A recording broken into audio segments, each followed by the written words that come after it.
At nag-iisip ka na naman ba ng maluluto ngayong pananghalian pero budget ulam lang tayo? Ay ito nga pala mga kapares, subukan nyo rin yung ganitong luto. At kung mahilig ka nga sa tokwa ay ito nga, binili nga tayo ng 5 piraso at hiniwa-hiwa ko lang yan at pinarami natin. Depende sa inyo kung gaano kalaki ang gusto nyong hiwa sa tokwa. At sinamahan ko nga din yan ng kangkong pati na rin ang pechay, pinagsama ko na yan. Tapos meron tayo dyang mushroom. Kaya habang naghahanda naman tayo ay simulan ko na iprito yung ating tokwa at hayaan lang muna natin yan dyan at pagkatapos sunod naman natin ng hiwa-hiwain yung ating pechay. At maraming din salamat sa ating mga followers at sa mga nag-share po ng aming mga video, malaking tulong po yan sa amin. At sunod ko na nga rin yung ating kangkong at himay-himay nga lang natin yan ng ganyan. Ang kangkong talaga at pechay ay madaling hanapin yan sa palengke at syempre matapos nga nating maprito yung ating tokwa ay ito, alisin na natin yan, set aside muna natin yan. At gusto ko nga sa tokwa dito ay yung tostado, kaya fast forward na nga tayo at simulan na natin. Sa kawali ay gisa na natin yung ating sibuyas at syempre halu-haluin lang natin yan, lumabas yung aroma at pagkatapos ilaglag na rin natin yung ating bawang, halu-haluin lang natin ng mabuti.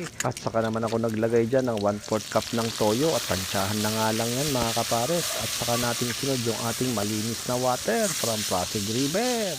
At depende na nga lang din sa tubig kung mas gusto nyo yung masos or hindi. At saka naman natin ilagay na yung ating 2 sachet ng ating oyster sauce. At syempre hahayaan natin yan, tatakpan natin at pakukuluin lang natin yan. Kapag kumukulo na nga, ilagay na rin natin yung ating tangkay ng kangkong. At hayaan lang natin yan at maglagay tayo dyan ng pamintang durog. At syempre halu-haluin muna natin yan at saka na natin ilagay yung ating pechay. At dahil mabilis nga lang yan maluto ay pagsasabayin na rin natin yung ating kangkong at saka naman natin yan halu-haluin ng ganyan. At saka naman tayo dyan naglagay ng cornstarch na tinunaw natin sa tubig, dagdag lapot, saka ko na rin sinunod yung ating mushroom. At tatakpan lang natin yan at hayaan lang natin kumulo at makalipas nga niyang kumulo mga kapares ay tignan nyo naman, luto na yung ating budget ulam. Saka naman natin ilagay yung pampinali nating pritong tokwa at saka lagay natin yung fried garlic. At halu-haluin lang natin yan. Kaya tignan nyo naman mga kapares. My goodness, mga tayon.